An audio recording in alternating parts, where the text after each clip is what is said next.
Iya, Bapak Ibu sekalian, kita masuk ke sistem yang berikutnya, sistem modal penyertaan. Bapak Ibu berdasarkan Permenkop nomor 11 tahun 2015, itu koperasi bisa melakukan pemupukan modal melalui modal penyertaan koperasi. Nah, DCN Indonesia juga mengembangkan sistem modal penyertaan koperasi yang memungkinkan untuk koperasi Bapak Ibu nantinya bisa berkembang dengan pemupukan modal dari modal penyertaan ini. Fitur apa saja yang ada di dalam sistem modal penyertaan ini? Kita lihat yang pertama tentunya ada pengaturan modal penyertaan terlebih dahulu. Jadi di sini bisa diatur bagaimana sistem bagi hasil untuk modal penyertaan ini. Jika Bapak Ibu memiliki unit usaha, kemudian ingin dilakukan bagi hasil melalui modal penyertaan, maka kita buat dulu pengaturannya di awal. Sistem bagi hasilnya seperti apa. Karena nantinya ketika unit usaha itu sudah berjalan, secara otomatis sistem bagi hasil ini terjadi. Kemudian yang berikutnya ada daftar unit usahanya. Jadi Bapak Ibu, unit usaha yang Bapak Ibu buat untuk menjadi unit usaha dengan sumber modalnya dari modal penyertaan, itu Bapak Ibu bisa buat bukan hanya satu unit usaha. Jadi beberapa unit usaha. Nah, setelah kita buat beberapa unit usaha itu ada daftar unit usahanya apa-apa saja yang dimodali dari modal penyertaan. Kemudian ada peserta modal penyertaan. Nah, siapa-siapa saja peserta yang melakukan penyetoran modal penyertaan. Ini fitur ini akan menampilkan siapa-siapa yang sudah mengikuti atau melakukan penyetoran modal penyertaan, berapa nominalnya di unit usaha mana. Kemudian yang berikutnya bagi hasil unit usaha. Ini secara otomatis bagi hasilnya akan dihitung berdasarkan keuntungan dari unit usaha yang kita buat. Kemudian yang berikutnya ada laporan modal penyertaan. Ya, kita masuk ke materi yang berikutnya, sistem yang berikutnya adalah sistem HRM. Sistem HRM ini adalah sistem untuk tata kelola sumber daya manusia, SDM-nya. Di situ ada pengaturan HRM. Tentunya di pengaturan ini kita mengatur terlebih dahulu sistemnya sebelum kita gunakan. Di pengaturan ini kita mengatur eh, berapa gaji dari setiap karyawan, mengatur jam masuknya, jam kerjanya kita atur di awal. Kemudian ada data SDM. Data SDM ini ada data pengurus, pengawas, pengelola, kemudian karyawan, kemudian ada outsourcing, ini ada di data SDM ini. Kemudian yang berikutnya absensi. Nah, dengan sistem ini Bapak Ibu bisa melakukan absensi secara digital. Jadi nggak perlu catat-catat lagi, saya masuk ya, dan itu secara otomatis akan direkap oleh sistem. Berapa jumlah kehadirannya, berapa tidak masuknya, itu secara otomatis akan direkap oleh sistem. Kemudian ada sistem penggajiannya juga, yang secara otomatis ketika ada lembur dari absensi tersebut, itu akan terhitung lemburnya. Oke, kemudian ada juga sistem cuti. Kalau Bapak Ibu mau cuti, bisa pengajuan cuti melalui aplikasi HRN. Kemudian yang berikutnya ada lembur. Kalau Bapak Ibu lembur, ada pengajuan lembur, bisa diajukan melalui sistem lembur ini. Ya, yang berikutnya adalah sistem simpan pinjam. Ya, tidak semua koperasi simpan pinjam, tetapi koperasi konsumen juga bisa memiliki unit simpan pinjam. Jadi Bapak Ibu yang koperasi konsumen juga bisa memiliki sistem simpan pinjam ini untuk bisa mempermudah sistem tata kelola unit simpan pinjam Bapak Ibu. Nah, apa saja yang ada di fitur simpan pinjam ini? Ada pengaturan simpan pinjam. Kemudian yang kedua ada simpanan umum. Oke, simpanan umum ini seperti tabungan gitu ya Bapak Ibu ya, seperti tabungan eh, di bank itu sebutnya tabungan.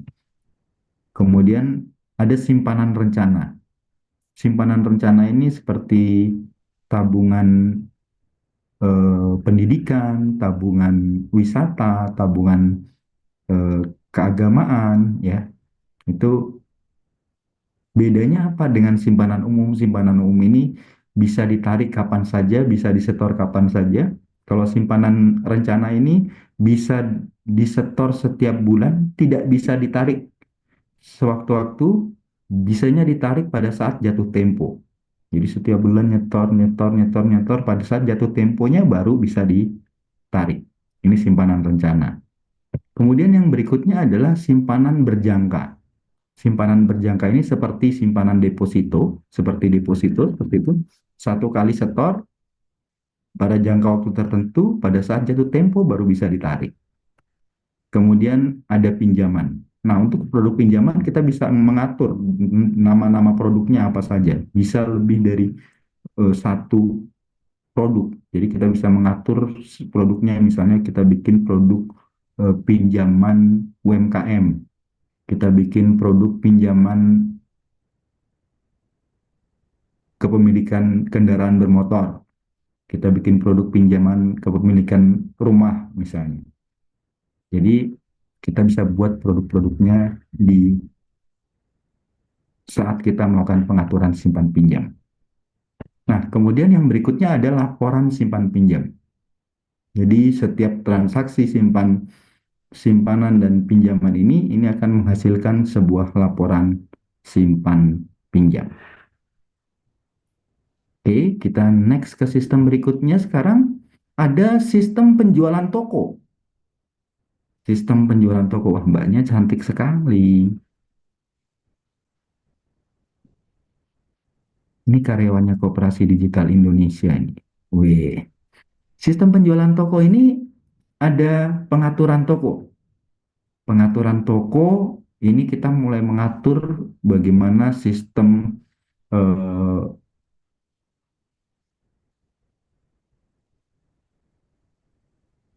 barangnya, jenis barangnya, kategori barangnya kita atur terlebih dahulu.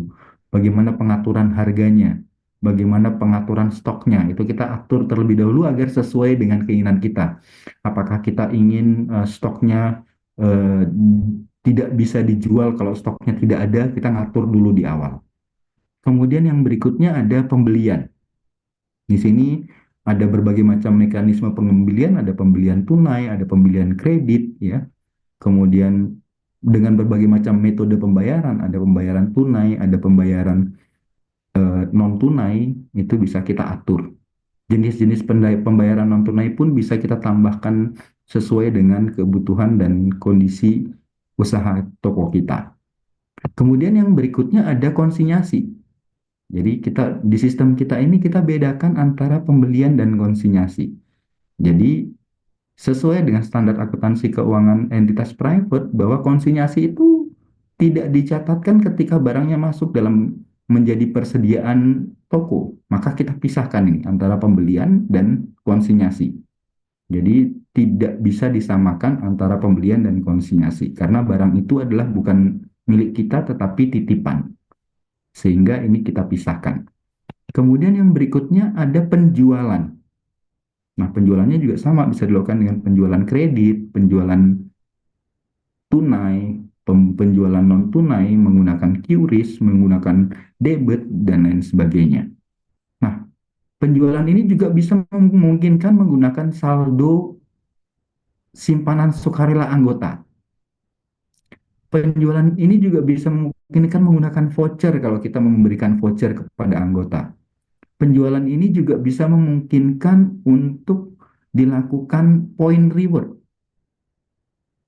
Jadi sistem toko kita adalah sistem yang sangat komplit dan lengkap. Bapak Ibu bisa kembangkan sesuai dengan keinginan Bapak Ibu sekalian. Kemudian yang berikutnya ada retur. Di situ ada retur pembelian, juga ada retur penjualan. Yang secara otomatis ketika diretur akan secara otomatis mengurangi stok dan juga secara otomatis akan terlaporkan di dalam akuntansi keuangan koperasi. Jadi sistem ini juga terkoneksi dengan akuntansinya nanti. Kemudian yang berikutnya ada laporan, berbagai macam laporan. Ada banyak sekali laporan yang Bapak Ibu bisa bisa lihat di sistem penjualan toko, mulai dari laporan pembelian, laporan penjualan, laporan konsinyasi, laporan hutang, laporan piutang, laporan retur, laporan stok opnam. Wah, banyak sekali laporannya. Bapak Ibu bisa lihat nanti satu-satu di sistem ya. Nanti pada saat kita membahas tentang sistem penjualan toko, kita akan bahas secara detail. Kemudian yang berikutnya ada sistem penjualan apotek. Nah, ini sebenarnya hampir sama dengan sistem penjualan toko, tetapi ada hal-hal yang lebih spesifik terkait dengan apotek. Jadi ada penjualan produk racikan itu, misalnya obatnya diracik, itu menjadi berbeda. Tapi secara prinsip ini sama juga dengan di penjualan toko, ada pengaturan apotek, kemudian pembelian tetap ada, konsinyasi juga ada, penjualan juga ada, retur juga ada, dan laporan. Cuman di sistem penjualan apotek ini dia lebih spesifik. Expired date-nya betul-betul dijaga di situ. Kemudian juga ada sistem dari supplier yang mengatur lebih detail di situ. Kemudian ada sistem dari eh, retur yang akan lebih mengatur lebih detail. Kemudian juga ada produk racikan yang lebih mengatur lebih detail sampai dengan miligram-miligramnya. Jadi lebih kompleks sebenarnya di sistem penjualan apotek ini. Kemudian yang berikutnya kita masuk sistem inventory. Ini mbaknya lagi ngitung stok. Lagi ngitung stok barangnya ada berapa, kemudian diinput di dalam sistem. Nah, kita memungkinkan seperti ini, Bapak Ibu. Jadi nanti pada saat mau hitung stok, tinggal hitung stok, masukkan di handphone, bahkan di-scan dari barcode di handphone secara memungkinkan dengan sistem inventory kita. Ya, di sistem inventory-nya ada apa saja, mulai dari pengaturan APK inventory-nya. Jadi nanti Bapak Ibu bisa stok opnam hanya menggunakan handphone saja. Stok opnam barangnya satu-satu. Jadi nggak perlu Bapak Ibu repot-repot membeli perangkat barcode scanner. Dari handphone saja memungkinkan untuk kita melakukan stok opnam. Kemudian yang berikutnya ada stok masuk, kemudian ada stok keluar, kemudian ada pindah stok. Bagaimana kalau kita pindahkan stok? Kemudian ada stok opnam dan otorisasi hak akses. Misalnya ada pembelian atau penjualan yang dilakukan butuh otorisasi, sistem inventory ini ketika itu stoknya akan keluar, itu butuh otorisasi dari supervisor atau manajernya atau pengurusnya, maka ini bisa ada otorisasi hak aksesnya. Oke, yang berikutnya adalah sistem transportasi online. Wah, ini yang sangat luar biasa, Bapak Ibu. Bapak Ibu juga bisa membuat transportasi online sendiri, dan sistem ini sudah digunakan oleh eh, beberapa koperasi untuk unit usaha transportasi online. Oke, sekarang kita lihat apa saja yang di fitur di transportasi online ini. Tentunya sama di semua sistem pasti ada pengaturan dulu, pengaturan di awal, pengaturan transportasi online-nya. Kemudian yang kedua ada ojek online di situ. Wah, Bapak Ibu bisa nih punya unit usaha ojek online. Kemudian yang berikutnya ada mobil online. Jadi kalau Bapak Ibu punya anggota yang punya mobil bisa mendaftarkan untuk bisa eh, melayani mobil online. Kemudian pick up online, ini untuk barang, angkutan barang. Kemudian ada kurir, dan juga dari semua sistem ini ada laporan di akhirnya. Jadi laporannya bisa macam-macam, ada laporan per transaksi, laporan per pengantaran, ya, laporan per driver, nanti secara detail kita bahas pada saat kita membahas tentang transportasi online. Oke, kita masuk yang berikutnya adalah sistem marketplace. Nah, Ini, ini yang luar biasa. Kalau Bapak Ibu punya koperasi yang anggotanya kebanyakan UMKM, ini bisa. Bapak Ibu anggotanya bisa berjualan di sistem marketplace ini. Jadi Bapak Ibu tinggal arahkan anggotanya untuk membuat toko atau outlet di marketplace-nya. Fiturnya juga sama, di awal ada pengaturan marketplace terlebih dahulu, kemudian ada fitur buka outlet. Nah, anggota koperasi Bapak Ibu bisa buka outlet di marketplace ini. Kemudian mereka juga bisa melakukan input produk mereka yang secara otomatis nanti akan muncul di dalam marketplace-nya. Kemudian mereka juga bisa melakukan penjualan produk, ya. Kemudian pengiriman produknya, kita bisa melakukan pengiriman produk menggunakan ekspedisi yang ada, atau bisa juga menggunakan jasa pengiriman kita sendiri. Luar biasanya di sini Bapak Ibu. Bapak Ibu bisa membuat jasa pengiriman sendiri di sini. Kemudian yang berikutnya adalah fitur laporan. Nah, jadi dengan demikian Bapak Ibu bisa membuat sebuah marketplace koperasi Bapak Ibu dengan sistem marketplace ini. Ya, yang terakhir adalah layanan anggota, aplikasi layanan anggota.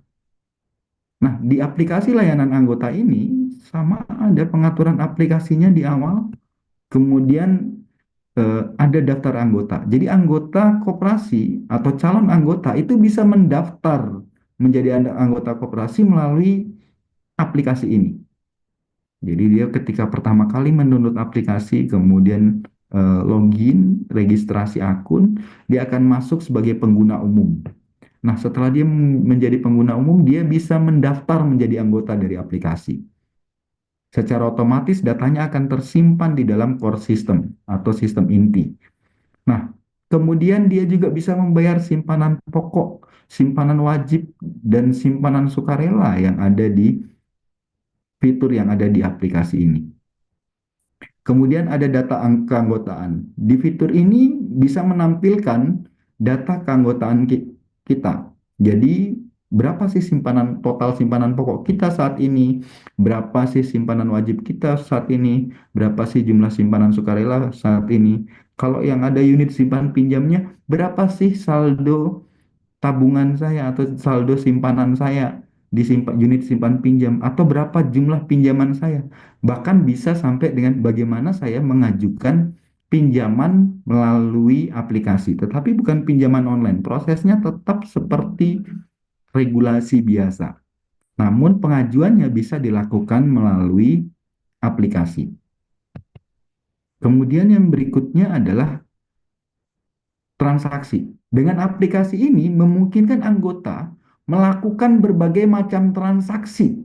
Transaksi apa saja yang dilakukan?